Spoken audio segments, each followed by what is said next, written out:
오늘 은혜 주실 기록된 하나님 말씀 이사야 42장 1절 한 절만 봅니다. 이사야 42장 1절 한 절 봅니다. 같이 읽습니다. 시작. 내가 붙드는 나의 종, 내 마음에 기뻐하는 자, 곧 내가 택한 사람을 보라. 내가 나의 영을 그에게 주었은즉 그가 이방의 정의를 베풀리라. 아멘. 할렐루야. 인사하겠습니다. 어떻게 인사할까요? 이렇게 인사하시죠. 복 많이 받으세요. 손을 이렇게 올려보세요. 손. 인사합니다. 샬롬, 샬롬, 샬롬.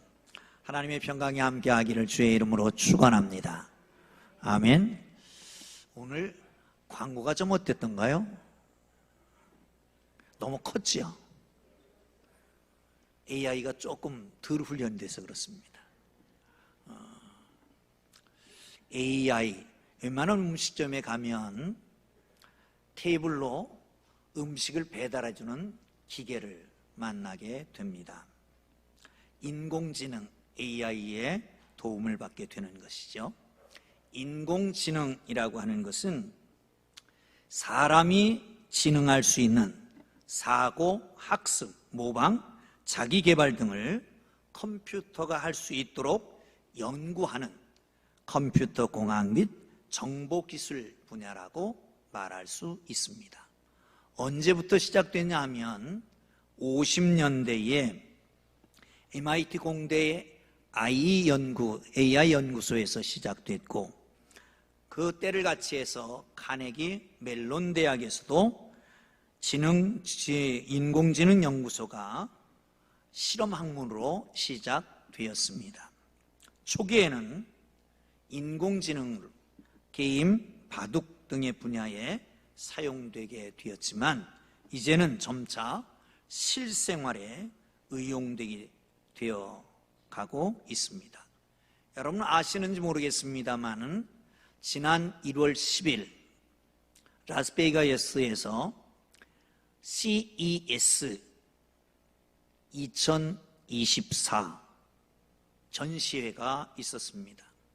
컨슈머 일렉트로닉 쇼라고 하는 소비자 전자 전시회, 이렇게 하면 될까요? 그런 게 있었습니다. 거기에서는 드디어 사람처럼 판단하고 움직이는 로봇이 만들어졌다라고 하는 소식을 듣게 됩니다. 어디까지 알 수는 없습니다. 그러나 과학이 발달함으로 인간 능력을 무한 확장하고 있다라고 하는 것은 사실입니다. 그래서 사람들은 초월적인 존재를 숭배하는 종교를 잃어버리고 있습니다. 그래도 신년의 인사는 새해 복 많이 받으세요 라고 하고 시작했습니다. 미신을 믿거나 말거나, 점을 믿거나 말거나, 종교가 없고 자신만 믿고 아무것도 섬기지 않지만 복을 더 받으려고 하는 덕담은 계속되고 있습니다. 어느 식당에는 이런 게 붙어 있다고 그럽니다. 청룡의 해, 사업도 잘 되고 용, 결혼도 잘하고 용, 임신도 용, 출산도 용, 자녀도 잘 되고 용, 연애도 잘 되고 용, 용용용, 그렇게 써놓은 데도 있다고 그럽니다. 한국에서는 행복이라고 하는 단어가 쓰여진 지가 138년밖에 안 됐다고 그럽니다. 1886년 한성신보에 처음으로 등장하게 됩니다. 영국의 공리주의, The greatest happiness of the greatest number, 그러니까 모든 다수의 행복, 이거를 번역하면서 일본 사람이 해피니스를 행운인데 행복으로 번역한 데서부터 행복이 유래되었다고 말하고 있습니다. 철학자인 탁석산 박사는 신과의 연결이 끊어지면 행복이 신을 대체하는 일종의 세속 종교화될 수 있다라고 주장하고 있습니다.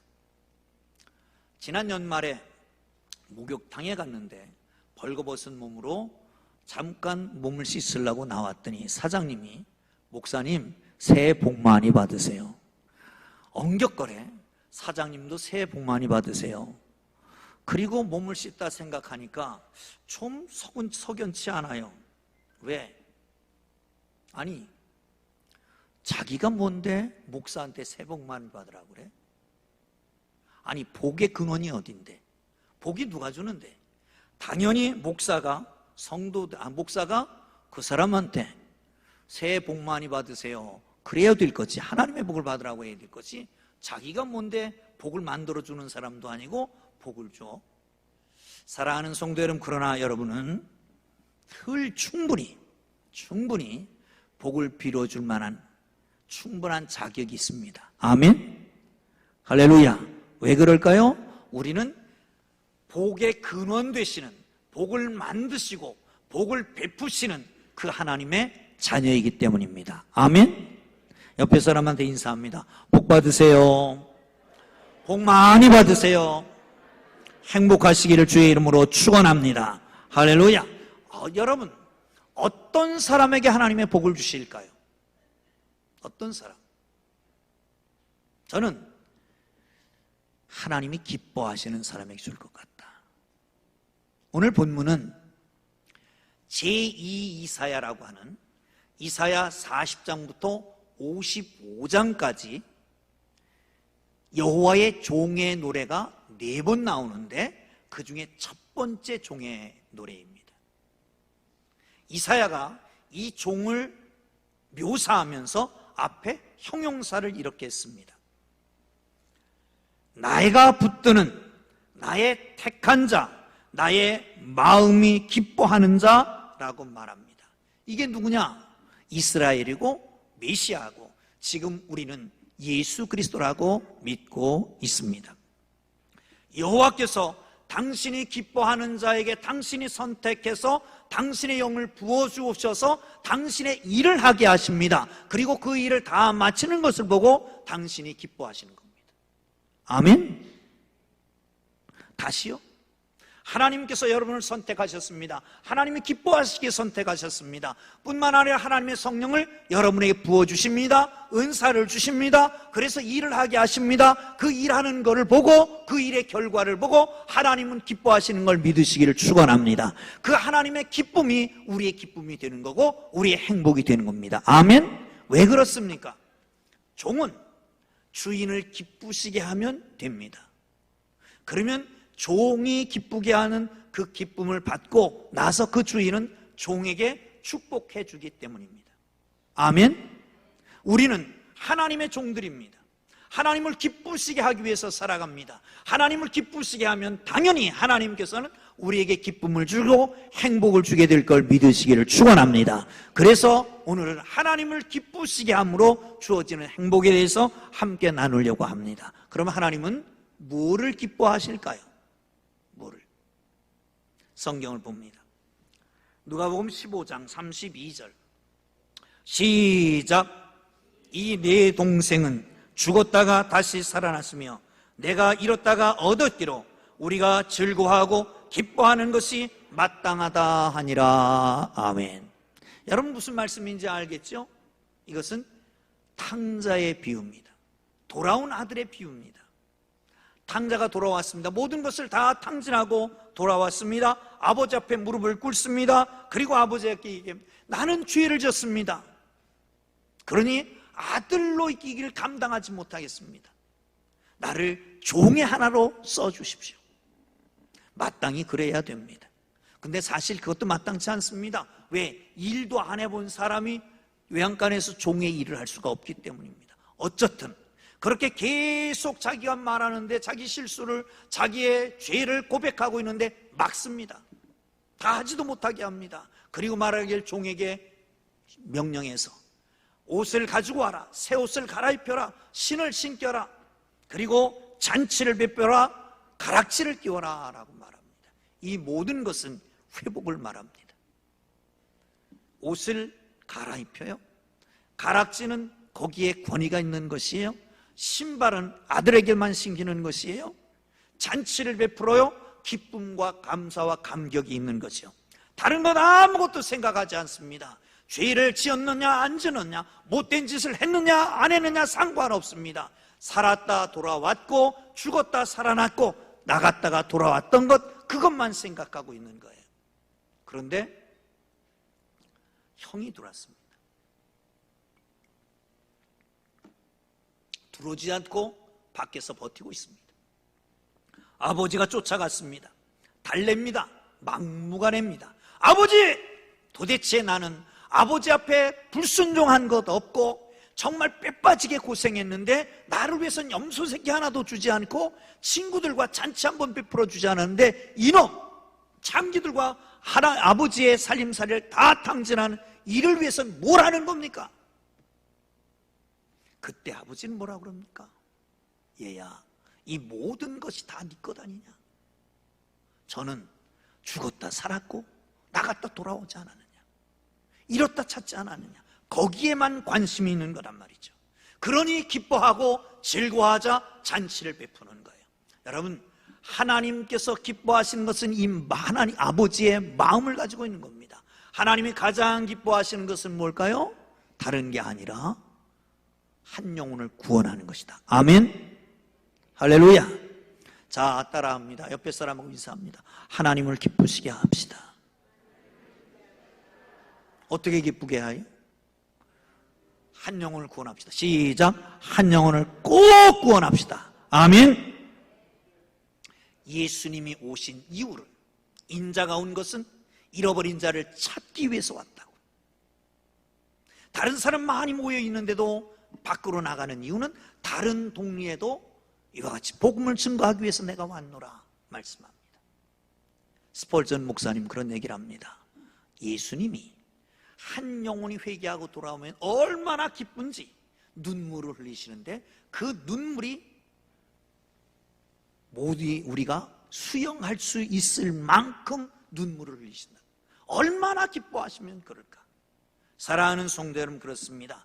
하나님이 기뻐하시는 그 놀라운 일을 감당함으로 하나님을 기쁘시게 해드리기를 주의 이름으로 축원합니다. 할렐루야. 이 1976년 7월 인류 역사상 영화 같은 구출 사건이 일어났습니다.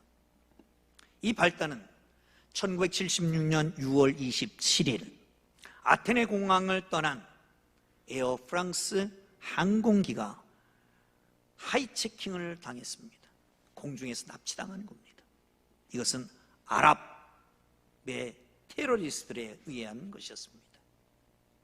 이 소식을 접한 가운데 거기에 무려 102명의 이스라엘 사람들이 타고 있었던 거죠.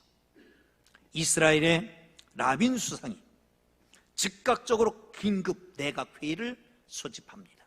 거기서 비밀한 아주 중요한 결정을 하고 며칠 후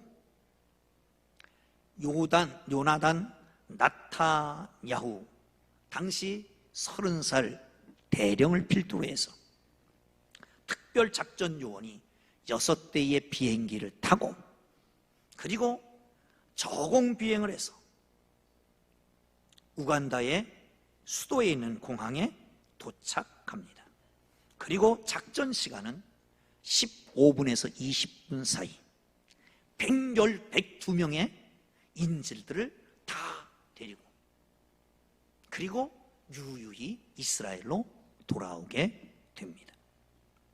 물론 그 가운데서 인질 3명 그리고 요원 1명이 희생을 당하기도 했지만 완벽한 구출 작전이었습니다. 이후에 네타냐후 대령에게 질문을 했습니다. 작전 수행할 당시에 무슨 생각을 했습니까? 두렵지는 않았습니까? 그때에 네타냐후 대령은 이런 얘기를 합니다. 나는 동족 인질들이 구원을 기다리고 있다라고 하는 사실, 그리고 그들을 구원해야 한다고 하는 생각, 이 생각 외에는 아무 생각도 하지 않았습니다. 저는 이 엔테베 작전보다 더 완벽한 작전이 있었다면 예수님의 십자가 작전이었다고 생각합니다.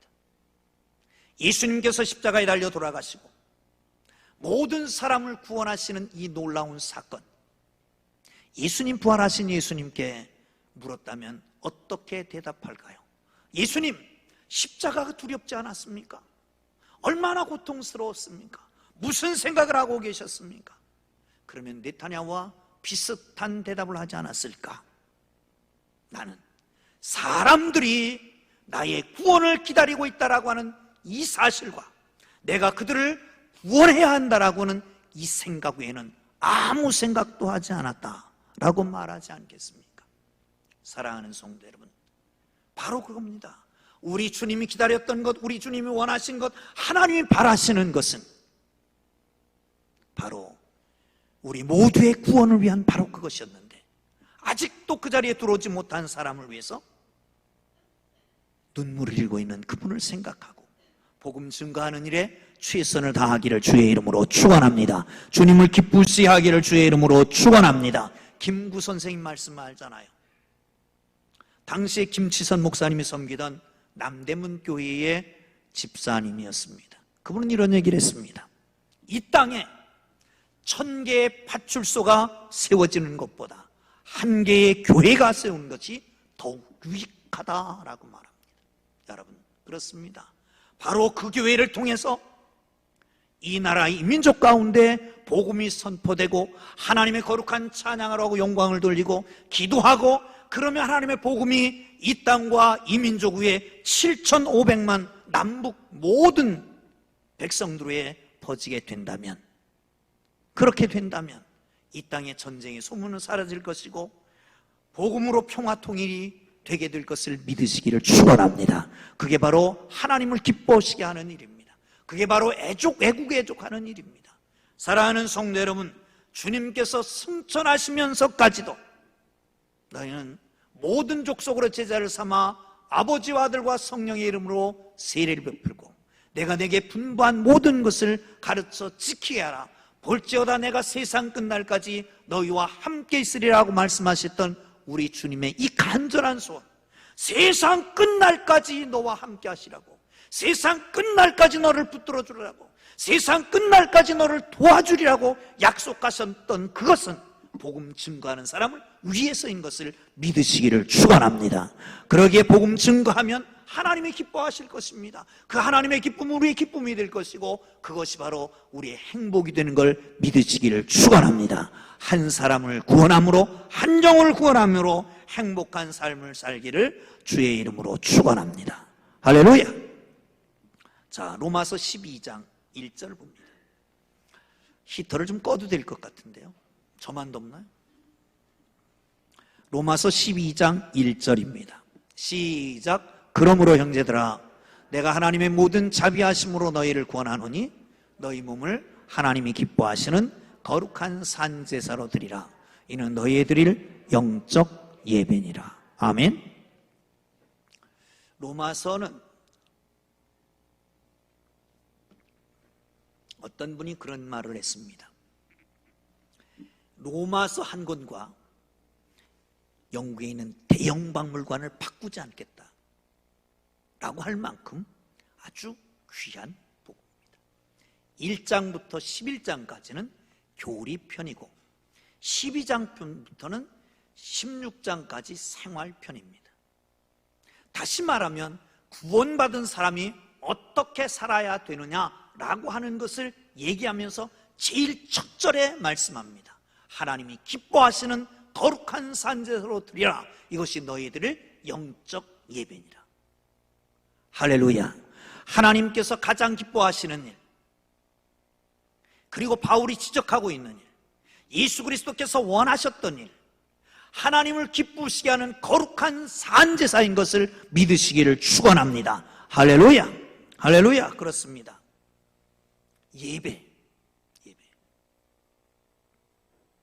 예배요, 잘 드려야 합니다. 예배를 통해서 은혜 받고, 예배를 통해서 능력 얻고, 예배를 통해서 받은 그 은혜로 일주일간을 살아가는 거예요. 그 받은 은혜로 우리가 교회에서 사역도 하고 봉사도 하고 섬기기도 하는 거예요. 예배에 실패하면 모든 것을 실패합니다. 예배에 성공해야 하나님께서 주신 사명도 직분도 우리의 삶의 현장도 행복하게 살 수 있는 것을 믿으시기를 축원합니다. 아멘. 할렐루야. 할렐루야. 그렇습니다. 한번 볼까요? 창세기 11장 4절입니다. 시작. 또 말하되 자 성읍과 탑을 건설하여 그 탑 꼭대기를 하늘에 닿게 하여 우리 이름을 내고 온 지면에 흩어짐을 면하자 하였더니, 이 무슨 사건이에요? 바벨탑 사건이에요. 그런데 여기서 주목해야 될 것은 우리의 이름을 내고입니다. 바벨탑의 문제는 뭐냐? 우리의 이름을 내기 위해서 지었다는 겁니다. 그러니까 아무리 높이 쌓아도 산산이 흩어놓고 마는 거예요. 여러분, 우리의 사역이 찬양대를 하든 교회학교 교사를 하든 심지어는 목사라도 내 이름을 나타내기 위해서 하면 깡그리 무너지고 없어집니다. 아무것도 아닙니다. 예배를 잘못 드리면, 하나님을 높이지 않으면, 하나님 앞에 경배하지 않으면, 하나님 앞에 감사하지 않고 모든 하는 것은 다 의미가 없는 것입니다. 그러기 예배를 잘 드려야 되는 거예요. 제가 종종 그런 말씀을 드립니다. 교회 학교 교사들이 일부 예배를 참석하지 않으면 교회 학교 교사하지 마라. 그리고 2부 예배를 참석해야만 한다. 사랑하는 성도 여러분, 하나님께서 원하시는 거룩한 산제사를 하나님 앞에 드리기를 주의 이름으로 축원합니다. 아멘. 아멘을 안 하시네. 아멘. 아멘. 어느 교회에 권사님이 계셨습니다. 교회 일은 다 도맡아서 다 합니다. 그런데 예배를 드리려고 그러면 맨 앞에 와서 앉는데, 앉자마자 아멘, 아멘 이러고 앉아있는 거예요. 그러니 덕이 안 되잖아요. 모든 성도에게 덕이 안 돼. 그래서 꾀를 냈습니다. 초등학교 다니는 아들한테, 얘야, 내가 너한테 알바를 줄 테니까 하겠느냐? 뭔데요? 1시간에 1,000원 주겠다. 너 그 권사님 알지? 예. 그 권사님 옆에 앉아서 예배 드리는 동안 졸지 않게 하면 하루에 1,000원씩 주겠다. 그래서 1,000원을 받고 첫날 예배를 드렸습니다. 목사님 쳐다보지도 않고 권사님만 쳐다보는 거예요. 졸라고 그러면 주물르고 옆구리 꾹꾹 찌르고. 드디어 하루가 지났습니다. 2번째 주, 3번째 주, 4번째 주, 5번째 주까지 권사님 한 번도 졸지 않고 예배를 참 은혜스럽게 기적을 이루었습니다. 그런데 5번째 주 지나고 6번째 주가 됐는데 본병이 도진 거예요. 이러고 있는 거예요. 아들은 옆에 있는데 아들한테 눈짓을 해도 보지를 않습니다. 그러니까 톤을 조정합니다. 크게 했다 적게 했다, 크게 했다 적게 했다. 그런데도 안 보는 거예요. 보이는 척하면서 눈을 싹 돌리고 안면 몰수하고 그러는 거예요. 그래서 예배가 끝났습니다. 화가 머리끝까지 올랐죠. 야 임마! 너 권사님 조는 거 봤어 못 봤어? 아, 봤지. 그런데 왜 안 깨웠어? 제 얘기 좀 들어보세요. 저는 사실은 괴로워요. 매주일마다 예배 드리면서 1,000원씩 아버지한테 받는 것도 괴롭고, 조는 권사님 깨우는 것도 나도 양심이, 그 피곤할 때 좋을 때 깨우는 것보다 얼마나 힘드냐고, 그것도 괴롭고. 그리고 괴로워하고 있는 차에 오늘 아침에 타협이 돌았다는 거예요. 얘야, 오늘 1시간 너무 힘들거든. 이 1시간만 안 깨우면 5만 원을 줄게. 그 순간 솔깃했습니다. 아, 그래. 1년 동안 52주잖아요. 1년 동안 아버지도 미안하지 않고, 그러니 한 주만 봐주자. 그랬던 충정을 왜 모르시는 겁니까? 그러더라는 거예요. 사랑하는 성도 여러분, 피곤하지요. 어쩌면 좋은 교회는 다 좋은 교회예요. 왜 그런지 아십니까? 좋은 교회는 어떤 교회예요? 편안한 교회예요. 예수님도, 하나님도 성경에 평안한 자에게는, 사랑하는 자에게는 뭘 주신다고요? 잠을 주시는 거예요. 그러니까 모두가 잠자는 교회가 좋은 교회다. 자, 이제부터 주무시죠. 사랑하는 성도 여러분, 1시간 예배 드리는 거 정말 피곤하고 힘든 줄 압니다. 그렇지만 그럼에도 불구하고 나와 있는 분들 참 감사해요. 하나님이 기뻐하실 거예요. 그렇지만 정말 온전하게, 정말 살아있는 주님 앞에 최선을 다하는 예배를 드릴 수 있기를 주의 이름으로 축원합니다. 어쩌면 문제는 경제 문제가 아니고 민생의 문제가 아니고, 어쩌면 고물가 시대, 사과가 얼마나 비싼지 모른다면서요. 이 고금리 시대에 살기 어렵다, 이게 문제가 아니라 예배 안 드리는 게 문제예요. 예배 안 드리는 게, 예배를 제대로 안 드리는 게 문제가 아닌가 싶습니다. 하나님과의 관계가 회복되면 모든 것은 열려지게 될 줄로 믿으시기를 축원합니다. 할렐루야. 하나님께 예배하고 산제사 드리고 하나님을 기쁘게 하고, 그리고 그 기쁨 우리에게 넘쳐서 행복한 삶이 되기를 주의 이름으로 축원합니다. 할렐루야. 세 번째, 히브리서 10장 24절 25절 봅니다. 시작. 서로 돌아봐와 사랑과 선행을 격려하며 모이기를 패하는 어떤 사람들의 습관과 같이 하지 말고 오직 권하여 그날이 가까움을 볼수록 더욱 그리하자. 그날은 주님이 오시는 날입니다. 그날이 가까우면 어떻게 된다고요? 모이기를 패한다고요. 그날이 가까우면 어떻게 된다고요? 서로 돌아보지 않고 사랑도 하지 않고 선행도 하지 않는다는 거예요. 그게 마지막 날의 징조라는 거예요. 사랑하는 성도 여러분, 교회는 교제 공동체인 걸 믿으시기를 축원합니다. 제가 언젠가 말씀드렸잖아요. 가르칠 교자 교회를 써서 문제다. 다 가르치려고 그러면 많아요.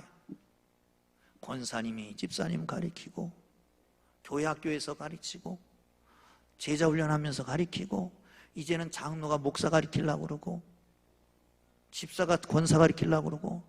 아니, 장로들이 뭐 하는 거예요? 이게 말이나 되는 얘기입니까? 가르치려고 좀 하지 마. 가르칠 교자 교회를 쓰지 말고 사귈 교자 교회를 써야 돼요. 아멘. 사귐 있는 교회가 되기를 주의 이름으로 축원합니다. 근데 이 교회 공동체 안에서의 사귐은 세상의 교제하고는 좀 다릅니다. 세상의 교제는 어떤 목적하에서 모여지기도 하죠. 그런데 하나님의 교회는 사랑하기 위해서 모여지는 겁니다. 주제는 뭘까요? 요한 1서에 보면 보고 듣고 만진 바를 나눈다고 그랬어요. 우리 주님께서 보여주신 것, 우리 주님께서 들려주신 것, 우리 주님께서 행하신 것, 이런 간증들을 함께 나누는 거예요. 그러면서 신앙이 더 깊어지고 하나님과 더 깊은 관계가 되어가는 거죠. 마치 경찰같이, 마치 검사같이 잘못한 게 있나 그렇게 보지 말고. 우리 식구는 미안합니다, 자꾸 얘기를 해서. 누구한테 상처받으면 기도해요. 아무 소리 잘, 누구한테 상처받든지 대꾸하는 법이 없어요. 그리고 집에 들어가면 기도하고 있어요. 하나님 불쌍히 여겨 주옵소서. 불쌍히 여겨 주옵소서. 그리고 기도해요. 근데 어느 날 저녁 늦게 신방을 갔다가 모임이 있어서 나갔다가 왔는데 역시 기도하고 있는 거예요. 불쌍히 여겨 주옵소서. 불쌍히 여겨 주옵소서. 아니 도대체 누구하고 문제가 있었나? 그리고 가만 가서 엿들었더니 불쌍히 여겨 주옵소서. 우리 목사님을 불쌍히 여겨. 그러고 있더라니까. 제가 우리 식구 맨날 상처 주는 줄 알죠? 이건 그냥 미화예요. 여러분 혹시 누구한테 상처받으면 집에 가서 기도하시라고. 어떻게 기도하라고? 불쌍히 여겨달라고. 여러분 내게 상처 주는 사람은 그 사람이 상처가 많기 때문에 그래요. 그 사람이 상처가 치유돼야 되는 거예요. 그래서 내게 상처를 주는 거예요. 그게 얼마나 불쌍합니까? 그걸 말하지 못하면 속에서 턱지겠는데. 그래서 누군가를 헐뜯고 누군가에게 얘기해야 되고 누군가를 시비를 걸어야 되고 그래야 편해지는데. 그러니 얼마나 불쌍해요. 긍휼히 여기기를 주의 이름으로 축원합니다. 할렐루야. 그게 아름다운 공동체로 나가는 길입니다. 사랑하는 성도 여러분, 하나님이 진정 기뻐하시는 것, 그것은 뭘까요? 한 영혼을 구원하는 것입니다. 최상의 예배를 하나님 앞에 드리는 겁니다. 나가서 아름다운 교제 공동체가 이루어지는 겁니다. 거기에 하나님은 기뻐하실 것이고, 그리고 그 기쁨이 우리에게 넘쳐오고 그 기쁨으로 인해서 행복하게 되는 거예요. 하나님을 기쁘시게 함으로 기쁜 행복한 한 해가 되기를 주의 이름으로 축원합니다. 할렐루야. 기도하겠습니다.